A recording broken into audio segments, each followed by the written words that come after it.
चलिए, जय हिंद प्यारे साथियों, मैं हूं स्काई सर। प्यारे बच्चों, आप सभी का स्वागत है आपके अपने YouTube channel sky study point पे। प्यारे बच्चों, आज की इस क्लास में हम लोग जो है योद्धा बैच में ये क्लास नंबर 2 करने वाले, यानी कि योद्धा बैच का क्लास 2 करने वाले। तो इस क्लास में बहुपद पढ़ेंगे, बहुपद का 1 शॉट करने रहेंगे, यानी कि पूरा रिविजन बहुपद का करेंगे आज की इस क्लास में।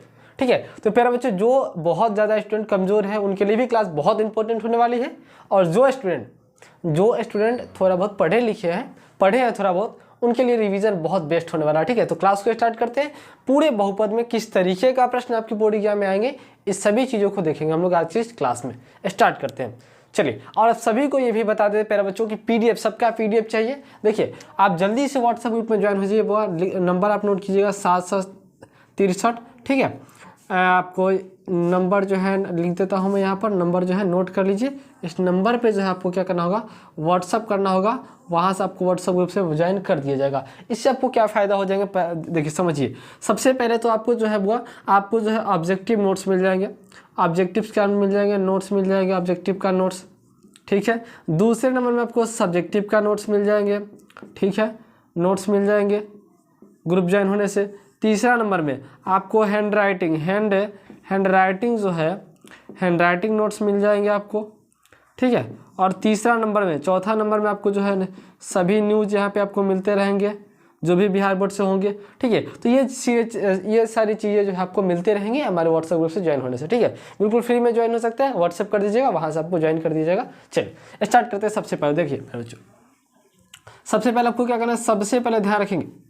देखिए प्यारे बच्चों, बहुपद हम लोग पढ़ रहे हैं, क्या पढ़ रहे हैं, बहुपद पढ़ रहे हैं। तो बहुपद में कुछ चीज़ें हैं जिनको हम लोग को जानना होगा। देखिए, बहुपद जो है ना, बहुपद के प्रकार। सबसे पहले क्या पढ़ेंगे, बहुपद के प्रकार। ठीक है, बहुपद के प्रकार हम लोग पढ़ेंगे। ठीक है, बहुपद के क्या पढ़ेंगे, प्रकार। बहुपद के प्रकार। देखिए, बहुपद निम्न प्रकार के होते हैं। बहुपद क्या होते हैं, बहुपद जो होते हैं प्यारे बच्चों वो निम्न प्रकार के होते हैं। बहुपद निम्न प्रकार के इस तरीके से होते हैं कि देखिए प्यारे बच्चों समझिएगा, बहुपद निम्न प्रकार के होते हैं। ठीक है, जैसे में हम एक नंबर में पढ़ेंगे प्यारे बच्चों रैखिक बहुपद। कौन सा, रैखिक बहुपद। क्या पढ़ेंगे, रैखिक बहुपद हम लोग पढ़ेंगे, रैखिक बहुपद। इसको हम लोग एक पदी बहुपद भी कहते हैं। एक पदी बहुपद क्या कहते हैं, एक पदी बहुपद, एक पदी बहुपद है ना। रैखिक बहुपद यानी कि एक पदी बहुपद भी इसको हम लोग क्या कहते हैं। कोई दिक्कत नहीं है ना यहाँ तक में। चलिए थोड़ा इंक डाल लेते हैं, इंक यहाँ एक थोड़ा सा साफ नहीं दिख रहा है क्या, है ना। क्या होता है, एक पदी बहुपद। ठीक है, तो एक पदी बहुपद में क्या क्या आते हैं समझिएगा प्यारे बच्चों। एक पदी बहुपद में आपको क्या क्या आ जाएंगे, देखिए थोड़ा सा वेट करेंगे, इसमें इंक नहीं है। एक पदी बहुपद। ठीक है, इसके बाद द्विघात बहुपद पढ़ेंगे, फिर त्रिघात बहुपद। तो सब तो नहीं पढ़ना है, लेकिन 3 तक पढ़ेंगे हम लोग। ठीक है, वैसे बहुपद क्या है तो चतुर्थांश बहुपद, ऐसे पंच बहुपद बहुत सारा हो जाएंगे, लेकिन हमको 3 ही पढ़ना है। ठीक है, फिलहाल कितना पढ़ना है, फिलहाल हम लोग कितना पढ़ना है, 3 ही पढ़ना है। ठीक है, कहीं कोई दिक्कत नहीं यहाँ तक में। ठीक है, चलिए समझिएगा। तो हम रैखिक बहुपद की बात कर रहे थे, किसकी, रैखिक बहुपद की बात करें। देखिए, तो रैखिक बहुपद में क्या होते हैं ना, रैखिक बहुपद की अगर हम बात करें तो रैखिक बहुपद में क्या होते हैं कि इसमें जो है ना घात कितने होते हैं रैखिक बहुपद में जो है। अच्छा, इससे पहले एक और आपको चीज़ हम बता देना चाहते हैं कि रैखिक बहुपद से पहले जो बताते हैं, देखिए इसमें क्या होता है कि एक ही घात होते हैं, यानी कि जिसमें एक ही घात हो उसे रैखिक बहुपद कहते हैं। जैसे में समझिएगा, एग्जाम्पल के तौर पर आपको हम बता देते हैं, जैसे कि ax + b, ये तो रैखिक बहुपद का व्यापक रूप ही है ना। देखिए, तो इसमें घातों की संख्या अगर हम देखें तो घातों की संख्या कुछ नहीं है, तो पावर में क्या है वो 1 है। यानी कि जिस बहुपद का घात 1 होता है वो प्यारे बच्चों रैखिक बहुपद यानी एक पदी बहुपद कहलाता है। क्या कहलाता है, रैखिक बहुपद कहलाता है। ठीक है, अगर हम ऐसे ही बात करें, द्विघात बहुपद की, किसकी, अगर हम बात करें दूसरा नंबर में द्विघात बहुपद की, अगर हम बात करते हैं द्विघात बहुपद की, द्विघात बहुपद की बात करें तो जिसका घात क्या हो, जिसका घात कितना हो प्यारे बच्चों 2 होता है, वो द्विघात कहलाता है। जैसे में ax² प्लस में bx प्लस में c, यहाँ देखेंगे घातों की संख्या 2 है, तो ये क्या कहलाएंगे, ये द्विघात कहलाएंगी। ठीक उसी प्रकार से अगर हम इसका व्यापक रूप यही होता है, इसका व्यापक रूप ऐसे होता है। ठीक है, अगर अंक में ऐसे दे देगा, ऐसे 3x + 4 दे सकता है, इस तरीके का द्विघात की बात करें तो अंक में ऐसे दे सकता है 2x² प्लस 4x प्लस 6, इस तरीके से ये क्या हो जाएगा, घात कितना है 2 है, ये द्विघात हो जाएगा। अगर हम त्रिघात की बात करें, ये सिंपल है, थोड़ा सा रिवीजन करना है। त्रिघात की अगर हम बात करें, त्रिघात बहुपद की अगर हम बात करें, त्रिघात बहुपद की अगर हम बात करें तो जिसमें घातों की संख्या 3 होती है, घातों की संख्या कितनी होती है प्यारे बच्चों, घातों की संख्या 3 होती है, वो त्रिघात कहलाते हैं। जैसे हमें समझिएगा, इसका व्यापक रूप ax³ plus bx plus bx² plus cx plus d ये होता है, ये होता है इसका व्यापक। ठीक है, तो इस तरीके से थोड़ा सा रिवीजन हम लोग करिए कि रैखिक इस तरीके का होता है, द्विघात इस तरीके का होता है, त्रिघात इस तरीके का होता है। ठीक है, अब थोड़ा सा बढ़ते हैं हम लोग, है ना। और देखिए पहले बच्चों, सबसे पहले आपको बता देना चाहते हैं कि बहुपद में हम टाइप टू टाइप पढ़ाएंगे, यानी कि बहुपद से कितने टाइप्स के क्वेश्चन आपके बहुपद में दिया हुआ है, पहले मैं वो बता देना चाहता हूँ आपको। ठीक है, देखिए तो यहाँ तक में दिक्कत नहीं होना चाहिए, तो सिंपल सा बात है ना।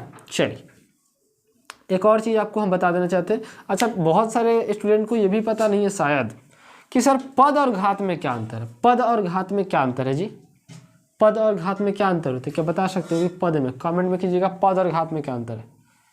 पद जैसे आपको बताते हैं, समझिएगा। अच्छा, हम देखिए इधर पद लिखते हैं, क्या लिखते हैं पद, और इधर क्या लिखते हैं घात। देखिए अंतर क्या होता है पद और घात में, इस चीज़ को बता देते हैं आपको कि पद और घात में क्या अंतर है। देखिए पद और घात में क्या अंतर, जैसे में यहाँ पे कह दिए कि sir ax² plus bx plus c, और इसमें कहा जाए कि सर इसमें पद कितने हैं, क्या है पद कितने हैं, और यहीं पे दे दिया जाए कि ax³ plus bx² plus cx plus d, इसमें घात कितने हैं, क्या है घात कितने हैं। तो क्या आप लोग को पहचानने आ जाएगा कि पद कितने हैं और घात कितने हैं। समझिएगा किस तरीके से, जब भी पद किया तो देखिएगा वो कि टर्म कितने हैं, कितने टर्म में क्वेश्चन है। यानी देखिए 1 टर्म 2 टर्म 3, यानी कि इसमें पदों की संख्या, किसकी पद कितने हैं, पदों की संख्या इसमें हो जाएंगे प्यारे बच्चों 3, 1 2 3, कितनी है 3 पद हो जाएंगे। लेकिन अगर इसमें हम घात की बात करें ना, इसमें पद कितने हैं 1 2 3 4, तो पद तो हो जाएंगे कितने प्यारे बच्चों, पद हो जाएंगे 4। लेकिन अगर इसमें हम घात की बात करें ना, घात तो सब 2 घात, देखिए 2 भी है 3 भी है, आप किसको बोलेंगे, तो सबसे अधिकतम सबसे ज़्यादा किसका घात है 3 का, तो घात कितना है कि ये क्या हो जाएगा, ये हो जाएगा आपका 3 घात, यानी कि इसमें सबसे अधिकतम घात कितना है 3 है, तो त्रिघात बहुपद कहला जाएगा। ठीक है, और ये आपका एक पदी, ये आपका त्रिपदी बहुपद कहलाएगा। ठीक है, त्रिपदी बहुपद, समीकरण है पदी, है ना, क्योंकि हम पद की बात कर रहे हैं इस तरीके से, तो पद इस तरीके से पहचानते हैं, घात इस तरीके से पहचानते हैं, कोई दिक्कत नहीं है। अब हम लोग थोड़ा सा आगे बढ़ जाते हैं। देखिए अब हम लोग थोड़ा सा आगे बढ़ जाते हैं। सबसे पहला टाइप हम लोग जो है बहुपद में टाइप टू टाइप पढ़ेंगे। हमने पहले ही बताया प्यारे बच्चों कि आपको जो हम टाइप टू टाइप पढ़ाएंगे कि किस टाइप के क्वेश्चन आपके इस चैप्टर में है और किस टाइप को पढ़ने से आप जो है बेहतर कर पाएंगे बोर्ड एग्जाम में, राइट। तो चलिए स्टार्ट करते हैं टाइप। सबसे पहले टाइप नंबर 1, टाइप नंबर 1 प्यारे बच्चों देखते हैं टाइप नंबर 1 क्या है। देखिए तो टाइप नंबर हम 1 की बात करें, टाइप नंबर हम 1 की बात करें तो टाइप नंबर 1 में क्या कह रहा है क्वेश्चन। टाइप नंबर 1 में हम लोग पढ़ना है कि निम्नलिखित बहुपदों के शून्य ज्ञात करना। क्या ज्ञात करना, आपको पहले शून्य ज्ञात करना है। निम्न का शून्य ज्ञात करके, समझिए थोड़ा शॉर्ट में लिखते हैं, निम्न का शून्य ज्ञात करके ज्ञात करे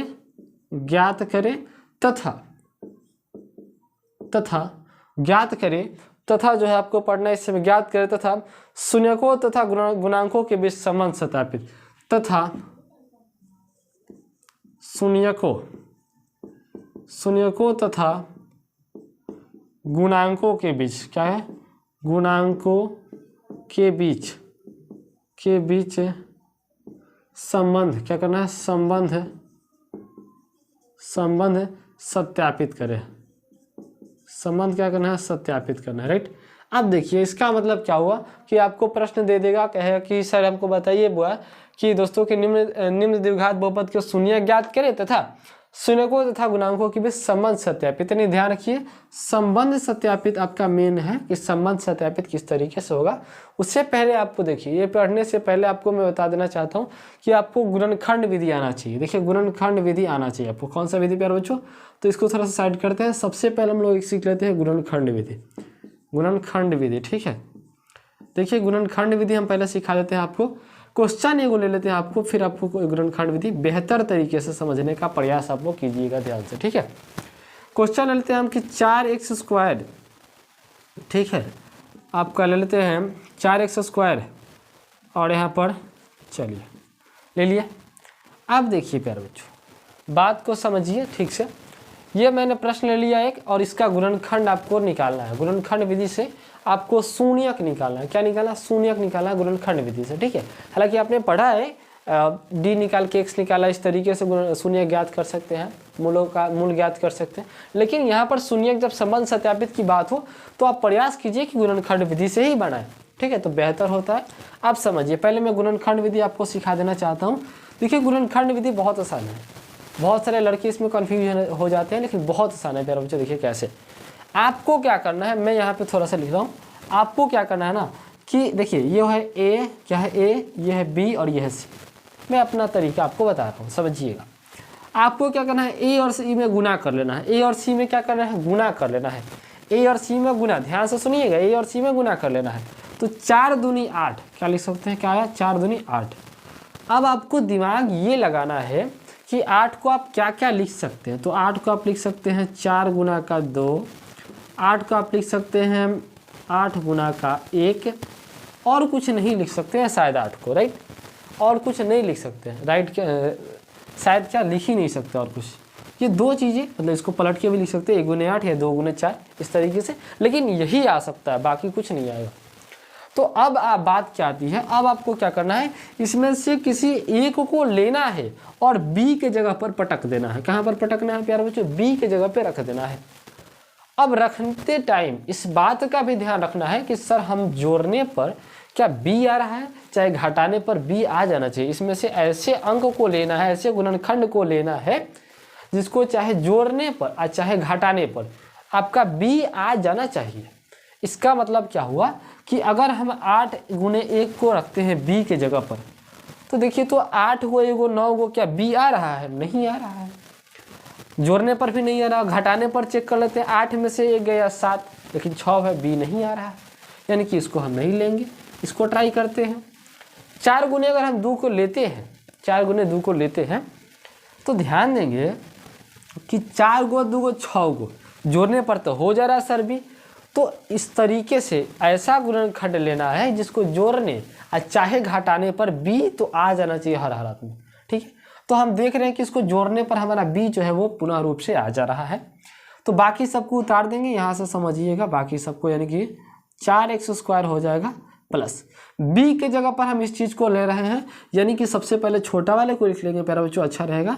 चलिए 2x और प्लस 4x, 4 2 6, 2x और 4x 6x और 4 दूनी 8 भी आ जा रहा है, राइट।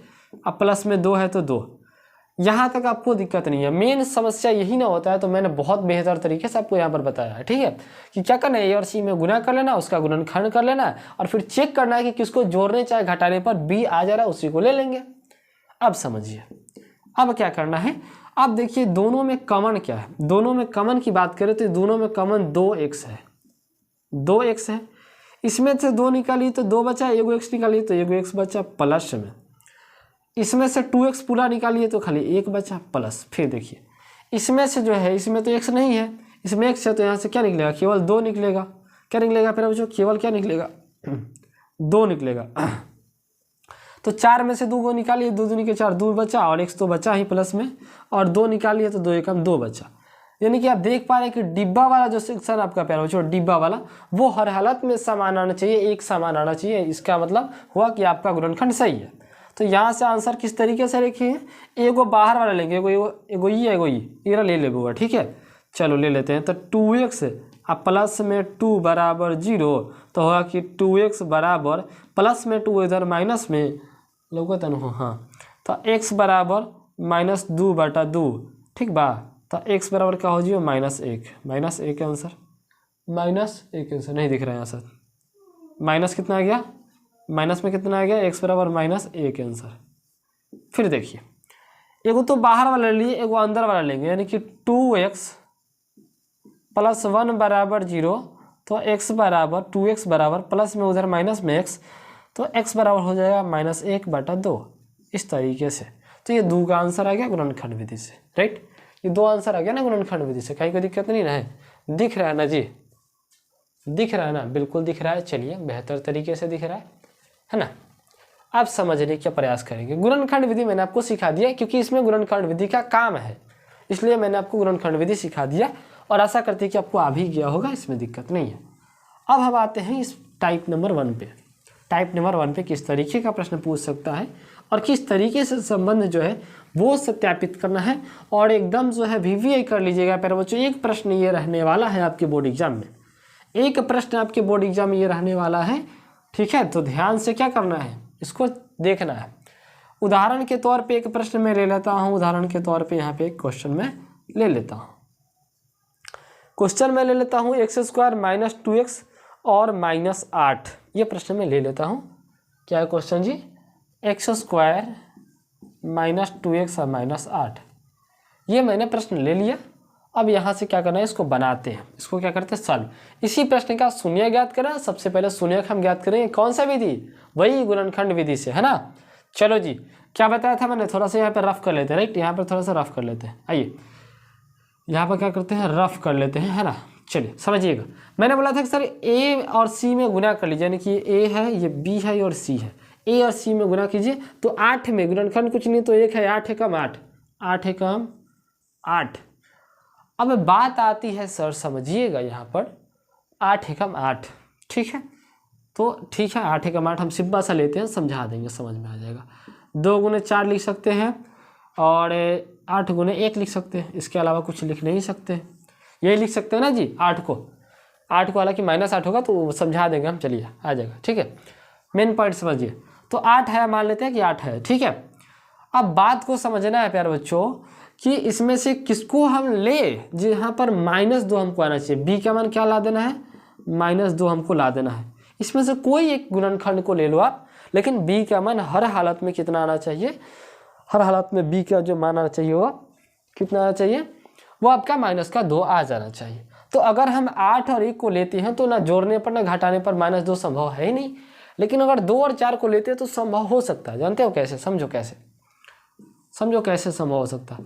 अगर हम लिख दें कि 2 और 4 को इस तरीके से लिख सकते हैं, देखिए तो हम लिखिए अगर कि 2 और -4, 2 और -4, तो देखिए तो 2 में से 4 हो जाएगा तो छोटका में से बड़का घटेगा तो -2 आ जाएगा कि नहीं जी, b का मान -2 आ जा रहा है। यानी कि इस बार जो है माइनस में अगर बड़का को रख देते हैं तो आंसर मेरा आ जाएगा, b आ जाएगा, बिल्कुल ना, समझिए। यानी कि x² हो गया माइनस, अब देखिए प्लस में 2x ले लो और माइनस में 4x ले लो। प्लस में 2 लिया है ना, माइनस में 4 लिया है ना जी, लिए है। अब देखिए 4 गो में से 2 हो जाएगा तो 2 गो बचेगा। अब बड़का अंक के सामने माइनस है तो आंसर माइनस में, यानी कि b के मान -2 आ जा रहा है कि नहीं आ रहा है, मेरा काम ही बन गया। और माइनस में 8 है तो माइनस में 8 हो गया। नहीं आया समझ में, देखिए क्या करना है, हमने क्या किया कि b को इस तरीके से रखना है कि मेरा आंसर -2 आना चाहिए। तो माइनस में लाने के लिए सिंपल सा तरीका है ना कि बड़े अंक के सामने माइनस लगा दीजिएगा ना, तो आंसर खुद पे खुद माइनस में आ जाएगा। बड़े अंक के सामने माइनस लगा दिए। अगर मैं यहाँ पे प्लस लगाता, प्लस और यहाँ पर माइनस लगाता तो प्लस माइनस माइनस होता, लेकिन 4 में से 2 घटता तो केवल 2 होता। वो किस लिए, क्योंकि बड़ा अंक के सामने प्लस में है तो आंसर प्लस में आएगा। तो आंसर तो माइनस में लाना है, तो बड़े अंक के सामने मैंने माइनस लगा दिया, छोटे अंक के सामने कुछ नहीं है तो प्लस लगा दिया, तो प्लस माइनस माइनस घटेगा, तो 4 में से 2 गया तो -2 हो गया। ये काम मैंने किया हुआ है, ठीक है। तो अब समझ में आ गया होगा। अब क्या करना है प्यारे बच्चों, समझिएगा, ये और ये दोनों जोड़ा बन जाएंगे, ये दोनों में कॉमन है, दोनों में कॉमन x हो जाएंगे। क्या हो जाएंगे, x, तो यहाँ पर x² है तो 1 x बच जाएगा, और यहाँ से x मैंने निकाल लिया तो 2 बच जाएगा। चलिए फिर माइनस, समझिएगा, इसमें से 4 कॉमन ले लेंगे हम, क्या ले लेंगे 4, तो 4 को निकाल लीजिए केवल x बच जाएगा, और माइनस कॉमन लिए तो माइनस है माइनस प्लस 4 दूनी 8। अब समझिएगा यहाँ पर, तो अब क्या करेंगे, वो बाहर वाले लेंगे, यानी कि इसको और इसको लेंगे, यानी कि x - 4 बराबर 0, तो x बराबर क्या हो जाएगा आपका 4, x बराबर क्या हो जाएगा आपका, एगो आ गया 4, एगो आ गया 4, ठीक है। दूसरा समझिएगा, दूसरा एगो अंदर वाला डिवा के अंदर वाला लेंगे, यानी कि x + 2 बराबर 0, तो x बराबर -2, ये दूसरा आंसर आ गया आपका। पहला आंसर, दूसरा आंसर आ गया, कोई दिक्कत नहीं यहाँ तक में। तो मैंने गुणनखंड विधि यहाँ पर बना दिया, यानी कि यहाँ पर गुणनखंड मैंने जब किया तो शून्यक का मान आ गया, शून्यक मैंने ज्ञात कर लिया, हम लोगों ने शून्यक ज्ञात कर लिया। अब हम लोग ज्ञात करेंगे प्यारे बच्चों, अब कह रहे हैं कि शून्यकों तथा गुणांकों के बीच संबंध को सत्यापित करना है। क्या करना है, शून्यकों तथा गुणांकों के बीच संबंध को क्या करना है प्यारे बच्चों, सत्यापित करने की बात बोल रहा है। अब तो सत्यापित कैसे होता है, तो अब हम लोग चलते हैं थोड़ा सा, यहाँ पे लिखेंगे ऐसे कर देते हैं और यहाँ पे लिखेंगे सत्यापित। क्या कर लिखेंगे, सत्यापित, यानी कि हम लोग यहाँ पर क्या कर रहे हैं, सत्यापित कर रहे हैं। तो समझिएगा सत्यापित कैसे होता है, सत्यापित कर रहे हैं हम, है ना। आइए हम लोग जो क्या कर रहे हैं यहाँ पर सत्यापित कर रहे हैं, ठीक है। तो सत्यापित करें, देखिए शून्यकों का गुणनफल तथा के बीच संबंध सत्यापित करना है। तो सबसे पहले जो है लिखेंगे 1 नंबर में, देखिए प्यारे बच्चों क्या करेंगे, सबसे पहला का समझिएगा, जो पहला वाला आया है आंसर, जो पहला वाला आंसर आया है उसको आप अल्फा मान सकते हैं, और जो दूसरा वाला आंसर आया उसको हम बीटा मान सकते हैं। क्या मान सकते हैं प्यारे बच्चों, बीटा मान सकते हैं। किसी को भी अल्फा किसी को भी बीटा मान सकते हैं। मानने के बाद क्या करना है आपको, समझिएगा एक और चीज़ यहाँ पर दिख रहा है ना जी, और थोड़ा सा जगह तो है, या जगह नहीं तो यहीं पे लिख देते हैं। चलो यहाँ पर इसमें क्या करना है, इसमें से लिखना है कि ए का मान क्या है। ए का मान क्या है प्यारे बच्चों, कुछ नहीं है तो 1 है। अच्छा बी का मान क्या है, कुछ, बी का मान -2 है। सी का मान क्या है, तो -8 है। इस चीज़ को लिखने में क्या होगा, देख समझिए। अब सत्यापित की बात आती है, तो सत्यापित कैसे करना है, सीधा सा लिखना आपको लिखना है कि मूलों का योग, क्या लिखना है, मूलों का योग, मूलों का योग, सबसे पहला फार्मूला मूलों का क्या लिखना है, योग।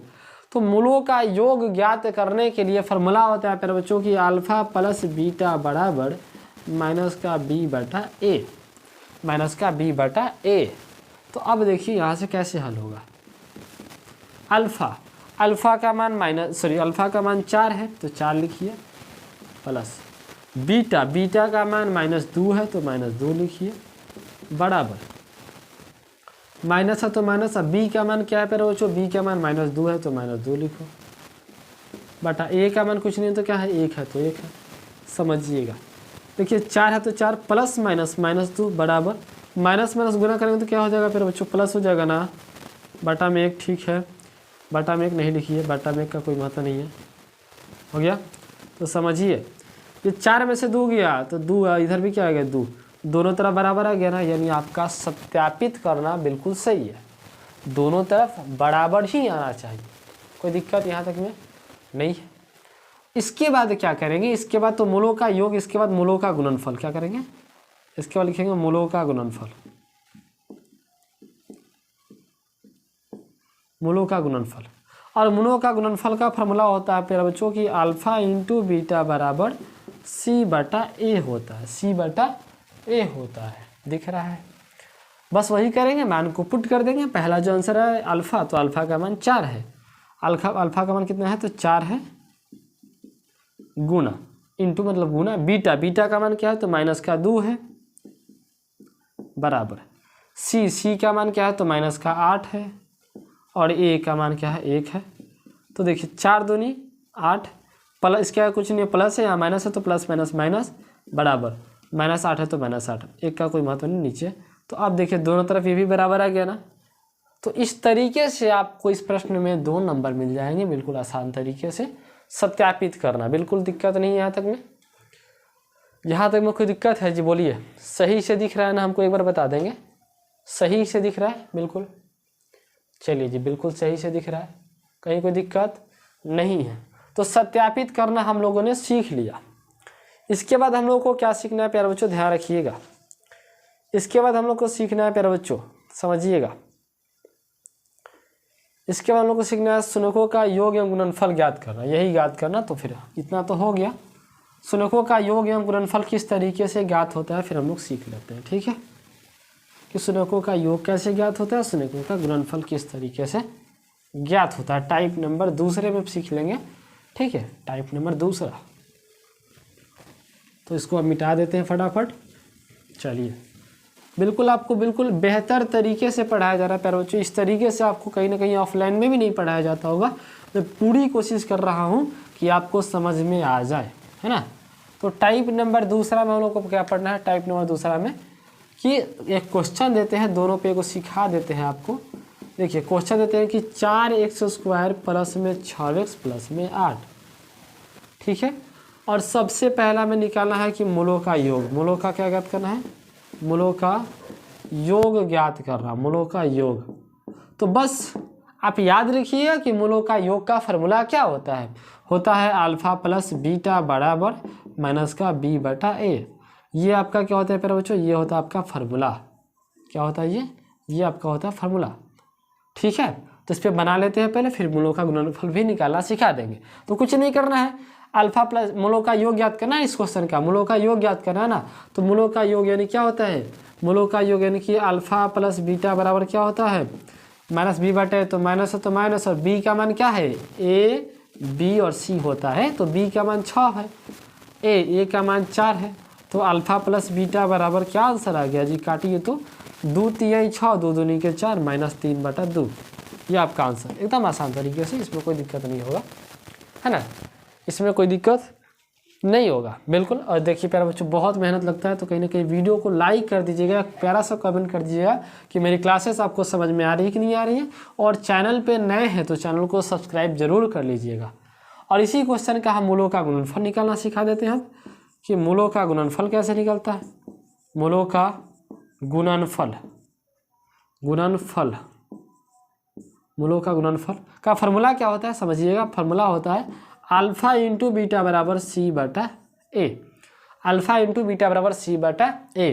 तो अल्फा इंटू बीटा बराबर सी का मान क्या है? सी का मान है 8 और ए का मान क्या है? 4। काट दीजिए, 4 दूनी 8, तो अल्फा इंटू बीटा बराबर 2 आंसर।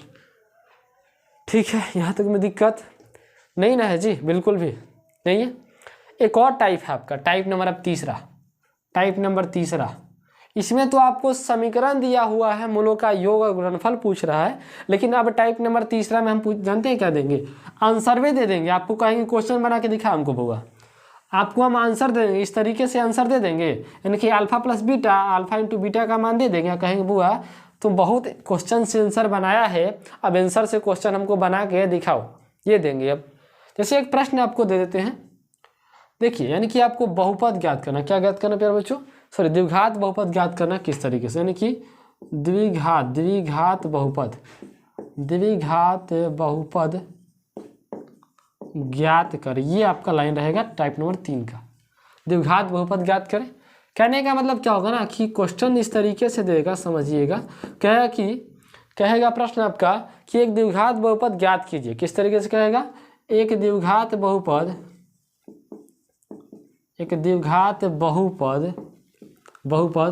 ज्ञात करे। द्विघात बहुपद ज्ञात करे जिसके शून्यकों का योग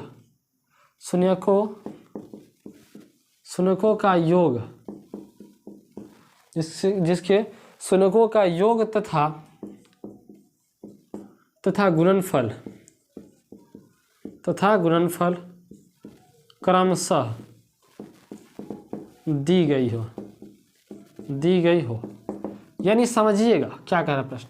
यानी कि एगो आपको द्विघात बहुपद ज्ञात करना है कि बहुपद आपको लाना है, और आपका योग और गुणनफल, यानी कि योग और क्या चीज़? गुणनफल दिया रहेगा। तो आपको बहुपद का क्या ज्ञात करना है? एगो आपको बहुपद ज्ञात करके दिखाना है। एग्जाम्पल के तौर पे मान लेते हैं कि आपका दिया है कि 4,2 दिया है, और कह रहा है कि आपको इससे बहुपद, एक द्विघात बहुपद हमको ज्ञात करके दिखलाइए। तो याद रखिएगा प्यारे बच्चों, मैं यहीं पे लिख देता हूँ, यहाँ पर हालांकि जगह है, यहाँ पर अट सकता है। देखिए, द्विघात बहुपद ज्ञात करने के लिए एकदम हाईलाइट, द्विघात बहुपद ज्ञात करने के लिए जो फार्मूला यूज होता है वो होता है आपका प्यारे बच्चों, याद रखिएगा, x² minus alpha plus beta x plus alpha into beta. ये फार्मूला होता है।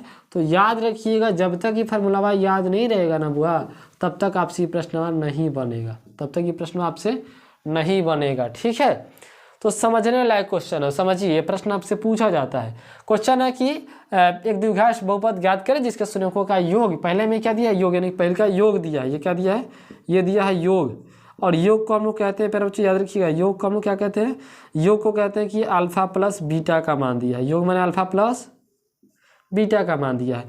और दूसरे का गुणनफल, यानी कि दूसरे का दिया है गुणनफल। क्या दिया है? गुणनफल। इसको हम लोग कहते हैं अल्फा इंटू बीटा का मान दिया है। किसका? अल्फा इंटू बीटा का मान दिया, तो अल्फा प्लस बीटा यहाँ लिख लेते हैं कि अल्फा प्लस बीटा का मान कितना दिया है, तो 4, और अल्फा इंटू बीटा का मान कितना दिया है, तो 2। अब बहुपद ज्ञात करने के लिए ये सूत्रवा का यूज कर लेंगे।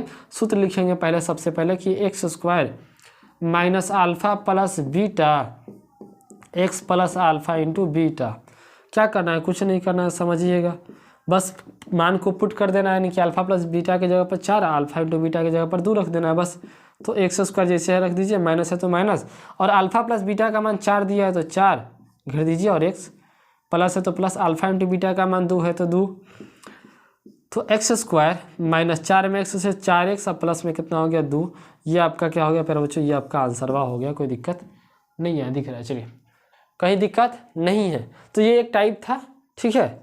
अब देख लेते हैं कि और कोई टाइप है क्या। जी नहीं, बिल्कुल और एक टाइप है प्यारे बच्चों, एक भाग वाला टाइप इसी में है, ठीक है। थोड़ा सा एक हल्का सा भाग आपको सिखा देते हैं, प्रश्न आ जाता है एक भाग वाला, ठीक है।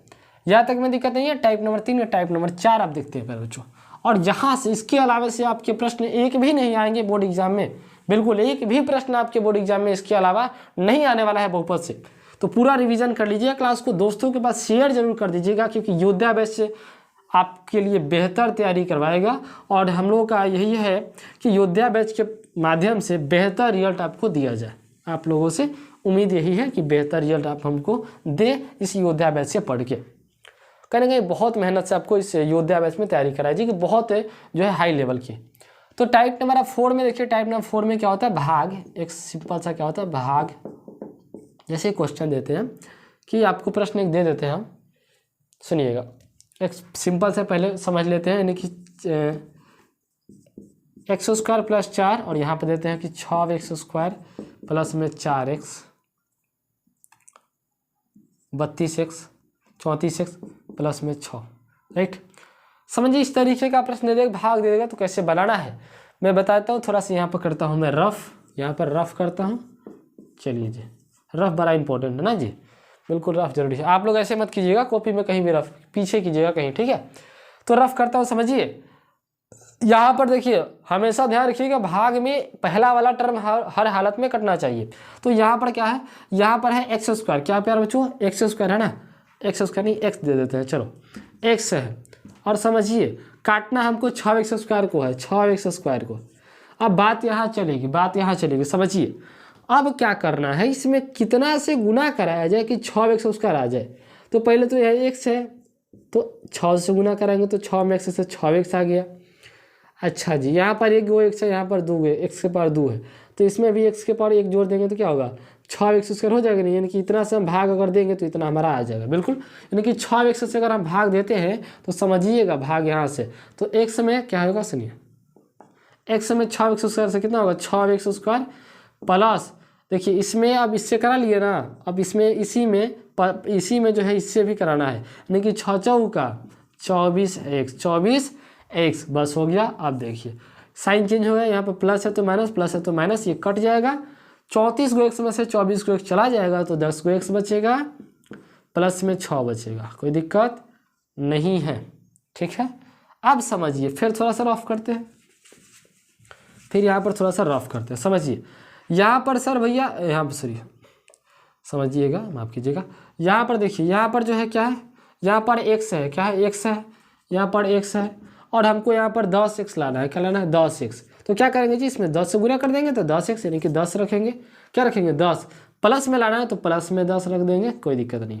आ जाइए, अब गुना कीजिए, फिर 10 में x से कितना होगा, 10x, पहले वाले से गुना कर लिया, दूसरा वाले से 10 चौका 40, हो गया काम, माइनस माइनस कट गया, 40 में 6 जाएगा, माइनस में 34, ये आपका आंसर होगा, अब नहीं कटेगा, कोई दिक्कत, यहाँ तक में कोई दिक्कत नहीं है प्यारे बच्चों। और जितना प्रयास हम कर रहे हैं कहीं ना कहीं आपको समझ में आ जाना चाहिए, है ना, बिल्कुल आपको जो है बेहतर तरीके से बता रहे।